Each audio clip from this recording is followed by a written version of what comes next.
మరొక breaking news చూస్తున్నాం. హనుమకొండలో మావోయిస్టుల కదలికలు కలకలం రేపుతున్నాయి.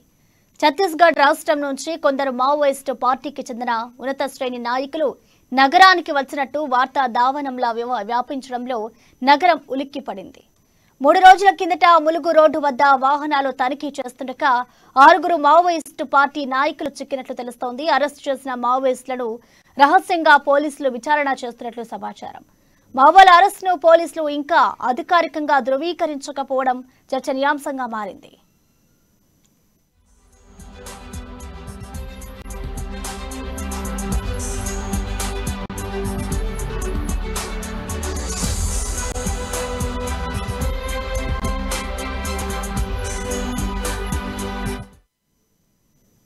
ఇక మావోయిస్టుల అరెస్టుకు సంబంధించిన మరింత సమాచారాన్ని మా వరంగల్ రీజనల్ కోఆర్డినేటర్ హరికృష్ణ అందిస్తారు. హరికృష్ణ, ప్రసన్న హన్మకొండలో మావోయిస్టులు సకలం రేపుతున్నాయని కూడా చెప్పవచ్చు. ఛత్తీస్గఢ్ రాష్ట్రం నుంచి కొందరు మావోయిస్టు పార్టీకి చెందిన ఉన్నత శ్రేణి నాయకులు నగరానికి వచ్చినట్లుగా వార్తా దావనాల వ్యాపించడంతో నగరం ఒక్కసారిగా ఉలిక్కిపడిందని కూడా చెప్పవచ్చు. అయితే 3 రోజుల కిందట ములుగు రోడ్డు వద్ద వాహనాలు తనిఖీ చేస్తుండగా 6 మావోయిస్టు పార్టీ నాయకులను ఇటు సభ్యులను పోలీసులకు చిక్కినట్లు వార్తలు మాత్రం ఆలస్యంగా వెలుగులోకి వస్తున్న పరిస్థితి కనబడుతుంది. అయితే ముఖ్యంగా ఇటు విశ్వసనీయ సమాచారం మేరకే ఇటు ఛత్తీస్గఢ్ రాష్ట్ర దండకారణ్యంలో మావోయిస్టు పార్టీలో పనిచేస్తున్న కొందరు దళ నాయకులు ఇటు సభ్యులకు ఆరోగ్యం సరిగా లేకపోవడంతో అధునాతన వైద్యం కోసం ఛత్తీస్గఢ్ రాష్ట్ర భూపాలపట్నం నుంచి ఇటు గోదావరి మంగపేట ములుగు మీదుగా హనుమకొండకు వస్తున్నట్లు సమాచారం అందింది. అయితే ముఖ్యంగా పక్కా ఇటు విచారణ విభాగ సిబ్బందికి పక్కా సమాచారం రావడంతో దీంతో వరంగల్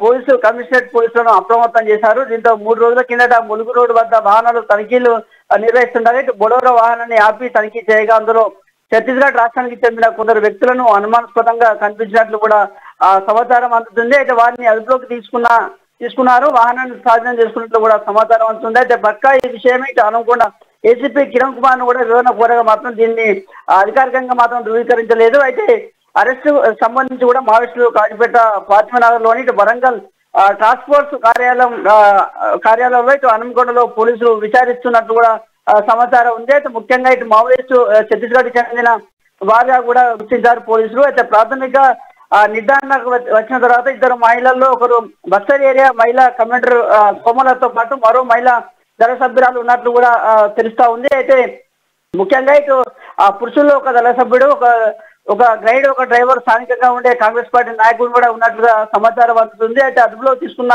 మావోయిస్టులతో పాటు వారి సానుభూతి పరులను కూడా ఇటు హనుమకొండలో పోలీసులు మాత్రం అరెస్ట్ చేసి మాత్రం విచారణ చేపడుతున్న పరిస్థితి కనబడుతుంది. అయితే ఏదైతే మావోయిస్టులు పక్కా సమాచారంతోనే పోలీసులు అదుపులోకి తీసుకున్నారా లేదా అసలు గతంలో మొన్న జరిగిన మావోయిస్టులకు సంబంధించి కూడా టీఆర్ఎస్ పార్టీకి సంబంధించిన నేతలు టార్గెట్ గా మావోయిస్టులు వ్యూహాత్మకంగా అడుగులు ముందుకేస్తున్నారు. అయితే దీనిని ఏదైతే కాంగ్రెస్ పార్టీకి సంబంధించిన ఎమ్మెల్యేల హత్యకు సంబంధించి కూడా పోలీసులు ముందుగానే పసిగట్టి ఇటు మావోయిస్టుల ప్లాన్ ను కూడా భగ్నం చేసిన నేపథ్యంలో కూడా అయితే ఉమ్మడి వరంగల్ జిల్లాలో మావోయిస్టుల కజకరణ నేపథ్యంలో ఏదైనా టార్గెట్ ఏదైనా టీఆర్ఎస్ పార్టీకి సంబంధించిన నేతలను టార్గెట్ చేశారా లేదా ఏదైనా విధ్వంసాలకు సంబంధించి వచ్చారనేది మాత్రం తెలియాల్సింది. అయితే పూర్తిగా ఇప్పటి వరకైతే ఏదైతే వీరు వైద్య కోసం వచ్చారా లేదా ఏదైనా విధ్వంసానికి పాల్పడడానికి వచ్చారనే కోణంలో మాత్రం పోలీసులు విచారణ చేపడుతున్న పరిస్థితి ఉంది. మరోవైపు పోలీసులు మాత్రం మావోయిస్టుల అరెస్టుకు సంబంధించి అధికారికంగా మాత్రం ప్రకటించలేదు. అయితే ముఖ్యంగా వీరంతా కూడా ఛత్తీస్గఢ్ రాష్ట్రానికి సంబంధించిన వారిగా పోలీసులు అయితే గుర్తించారు. అయితే గత 2-3 రోజుల నుండి కూడా ఇటు ఛత్తీస్గఢ్ రాష్ట్రంలోని అనేక మీడియా సంస్థల్లో కూడా అరెస్టుకు సంబంధించి కూడా వార్తలు గుప్పుమంటున్న నేపథ్యంలో కూడా ఇటు వరంగల్ పోలీసులు మాత్రం అధికారికంగా మావోయిస్టులను అసలు ఎంతమంది మావోయిస్టులు అరెస్ట్ చేశారు, ఎవరెవరు ఉన్నారు, ఆ మావోయిస్టుకు సంబంధించి కూడా ఒక DCM cadre south sub general DCM cadre కలిగిన ఒక మావోయిస్టు కూడా ఉన్నట్టు కూడా సమాచారం అయితే అందుతుంది. అయితే ముఖ్యంగా వీరి అరెస్టుకు సంబంధించి మాత్రం వరంగల్ పోలీసులు మాత్రం అధికారికంగా ధృవీకరించిన పరిస్థితి అయితే లేదు. Prasanna, right, thank you Harikrishna.